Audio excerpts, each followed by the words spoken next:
I am not a soldier. I have no name, no rank, no grave. I was forged from steel in a factory far from the battlefield, designed not to fight, but to endure. This is the story of what I witnessed. I am a helmet, and I survived World War II. They shaped me under heat and pressure, not knowing who would wear me. Thousands like me rolled off the assembly line. Identical, disposable.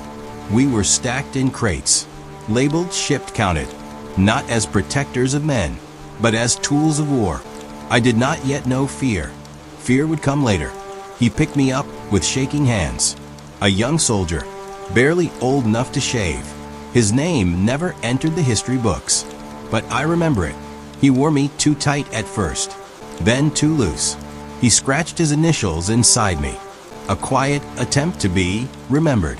The first explosion came without warning. The ground shook. The air screamed. Shrapnel kissed my surface, leaving scars I still carry. A bullet struck me once. It never reached his skull. He fell anyway, not dead, but forever changed. That day, I learned my purpose. I saw men cry in silence. I saw friends carried away on stretchers, and others never carried at all. I felt rain mixed with ash. I felt blood that was not mine. No flags mattered here. Only survival. Only breathing one more minute. One morning, he didn't return for me. I lay in the mud, upside down, forgotten. The war moved on without us. New soldiers, new helmets, new deaths. I remained, listening to silence.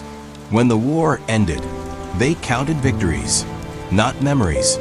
Museums kept generals, graves kept soldiers, but objects like me, we were left behind. Yet I remember everything.